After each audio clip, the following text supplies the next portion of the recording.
I'm going to tell you a story about my grandparents. I had two sets of great grandparents, my grandmother and grandfather Lynch, and my grandmother and grandfather Sundholm. And my grandfather Sundholm was a working class fellow. He quit school when he was in the 8th grade, and all his life after that, he felt so bad that nobody tried to talk him out of quitting school. So always he encouraged his kids to study and stay in school and go to college, which they all did. And he always had a dictionary out on the table. And my grandfather's Sundholm, he had a fantastic basement filled with beautiful old tools and great trunks and kind of cabinet things with beautiful inset locks that had come from his relatives, who I heard were great cabinet builders, and they built a lot of cabinets for places along Fifth Avenue. My grandmother, Sundholm, was a real character, and whenever I stayed there, they lived on 14th Street in Brooklyn. My mother was born there, and it was a beautiful brownstone, incredible, beautiful place. And in the 40s, that street was so beautiful. It had a kind of a canyon of elm trees, beautiful trees. I don't know if they were elms, but I think they were, because the Dutch elm disease came along and those trees went away. But in the 40s, they were still there when I first started going there to Brooklyn. And the cars, there's a photograph of that street from 1930. All the cars were black and beautiful, beautiful automobiles in this kind of tunnel of beautiful trees. And the brownstones, a lot of them had awnings on them. So it was very elegant, really beautiful. And starting in around the 50s, that whole area fell and fell and fell till it became kind of a hellhole. Now it's come back. My grandmother's Sundholm would wake me up by throwing, a real hard throw, a wet washcloth in my face. When I was really little, my mother took me from, I guess probably Sandpoint, Idaho, on a train to Brooklyn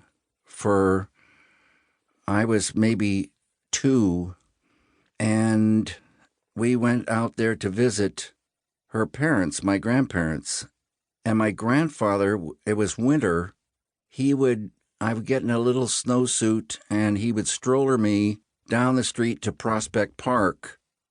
And I'd made friends with the newsstand guy, and I talked to him. I moved my arms around, wildly, and talked nonstop.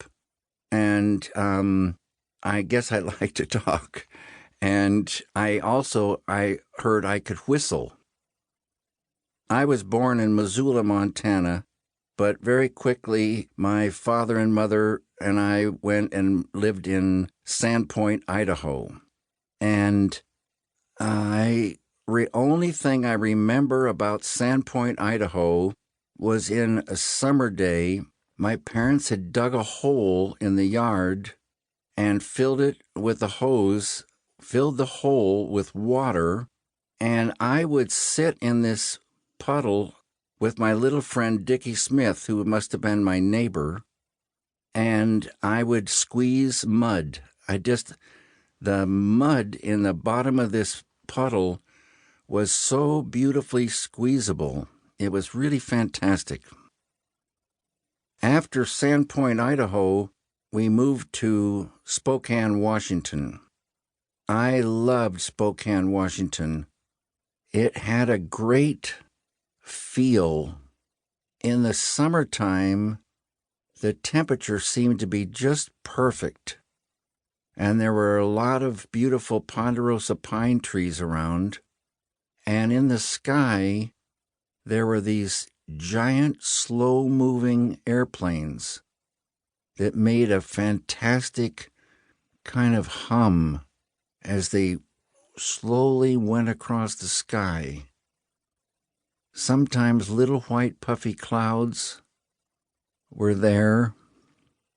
And in those days, I and my friends also, we made our own toys. I mean, we had some things like a wagon, and we had some surplus army things.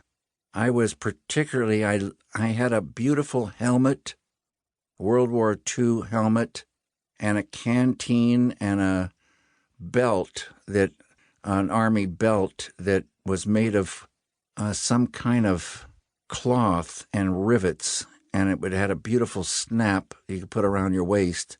And the canteen had a certain taste. The water from this canteen, I guess it was probably made of aluminum. So it had this aluminum flavor, which I guess they say is not so good for you. But anyway, it made water taste pretty great in my mind. And it slipped inside of a army cloth thing that snapped. It was a great kit with the helmet. One time, on the last day in the first grade, I came home for lunch, which I guess I usually did. And this particular day, the last day, I felt something came over me and I felt nauseous.